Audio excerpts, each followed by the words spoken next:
Hey guys and gals, so here we are. We're here to unbox the Ryobi 40 volt HP Brushless 16-inch chainsaw. On sale, 130 bucks. It was basically $100 on sale. Really good price for it. So let's unbox it here. Obviously we can tell what it is. We got the chain and the chain guard just sticking out of the box. So let's open this thing up. I like doing videos of all my tools or anything I get to make sure that when I unbox it, if there's anything missing, I have proof that it's missing. But sometimes I'll show the unboxings online or something. I don't know if I'll do that here. Okay, so there you go. We got the box open. It's a tool only.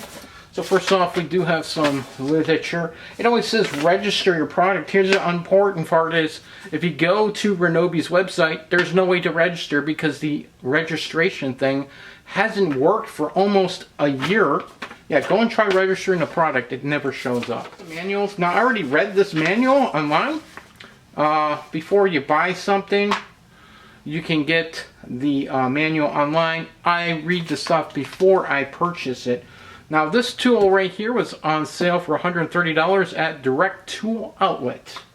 That's where I get a lot of my tools. So yep, that is the 16-inch 40 volt brushless HP chainsaw. Pull out the box here, and as you can see, this is how it comes packed in there. If you would have got it with a battery, the battery would have been over here with the charger. I already have several of the 40 volt batteries. You know, I have the 40 volt snowblower. You also know I have the 40 volt e-shovel, and I have several of the other tools, by the way. Let's see how we're going to get this out of here with that thing sticking there.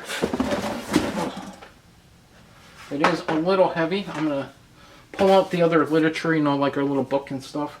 And we'll get rid of the box here, and hopefully this thing works. We don't have to take it back, but if in case we do, we will put the box for now off to the side. So I'll just throw the box over there in case we need it later. And so here we are. This is our HP Brushless. This does have the brake on it. That's what I like about this one. There it is. So I can zoom in a little bit so you can see it a little bit better in certain areas. So I'm going to try to have it right here in this area so you can see a little bit better. Pick up a new chainsaw. This one's a really nice one. It's a 16-inch. 40 volt. Now I got a tool only. This thing was on sale for 130 bucks. These things normally go for 230 for a tool only. I have plenty of these 40 volt batteries from my snowblowers and my other yard tools. I think I got about, what, 6 batteries in total. So I got plenty. They're all 6 amp hour ones that I have. I used to have 5 as well. I do have this old pole saw as well. This thing has worked great for me. This is an 18 volt. Now this has only got an 8-inch on here. So this does about like a 6 or 7 inch, you know, small limb. And I do have a bunch of this. I get this stuff here because it's really inexpensive. If you're looking for bar and chain oil, this is some good stuff to get. I can literally find this for like $3 a bottle. Man, I hardly ever have to put too much in here.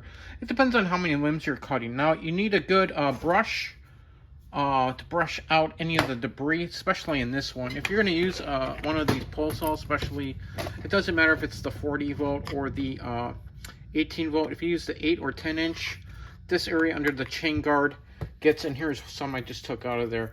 It gets all clogged up with tree branches. And it'll cause it so that your chain will stop spinning. So yeah, just undo this, hit the little brush it out. You have to do the same with this one as well. This one here. Now this is a much bigger one than I had before. The other pruning saw I had is a 10-inch, which can do an 8-inch limb. This here is a 16, so this can do 14, which I needed this because we had a lot of storms in my area, and my property, it's got tons of tree limbs and stuff that we have to trim up. The biggest one being 12-inch diameter. This here is 16, so we can do up to a 14-inch diameter on this particular blade, which is, this will be plenty for what I need. And like I said, this was on sale, 130 bucks. Great price for it. It has the brake on it.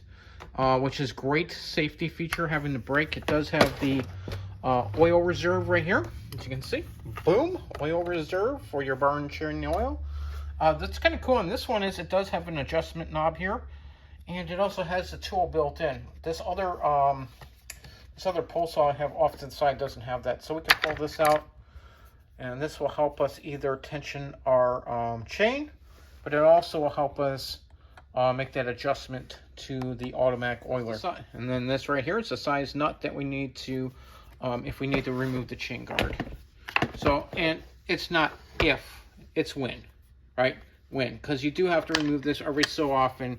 You have to get in there with your little brush and brush out any of the little pieces of wood and stuff. You know, it just makes it easier and better to operate your chainsaw. When you get those like pieces in there, and like literally get pieces in there, all sorts of different pieces of wood can get stuck in there. It does not work good. So you got to take it off for once in a while and do some maintenance. That's the biggest part with chainsaws, especially with electric chainsaws. I've had a number of these pruning chainsaws. Like this one here is a chainsaw on a pole. This one is a brushed version, though. A brushed version works a little bit different than a brushless. So the 18 volt does a great job, though, but you have a lot more maintenance with it because it's brushed. But I've had great success with this one for doing anything that's, you know, tall on a pole. And I also have a pruning chainsaw. It's a little bit bigger than this, not very much though. And that one is brushed as well. It's not a brushless like this one. That's really awesome. This be able to get the brushless technology. I've had some brushless technology before the 40 volt before. Very nice. It's really nice to get the brake on there as well. Very good safety. $230 chainsaw for 130 bucks. I did get it at Direct Tool Outlet. I do like getting stuff at Direct Tool Outlet because it's inexpensive. If you need to get tools to do any kind of maintenance on your property, check out Direct Tool Outlet. This one here was a blemish tool. Blemish just means usually the box has a defect on the box. Who cares about the box? Once I make sure that this thing works, I'm going to take the box and I'm going to recycle it. Our blade guard. Take a look at the blade. It does come. See, it's pretty well tightened. Look at that. It's pretty snug right off the bat, so you don't have to worry about too much. Oh, that's unfortunate. So over here, it does have this area here. It is, to me, feels like it's plastic, so that may not last forever right there. But yeah, it's not bad. It looks like a pretty decent chainsaw. Not a bad blade on it. 16 inches, so you should be able to do at least a 14-inch cut on that. So if you had to cut from both sides, it'd be at least 2-foot cut. Yeah.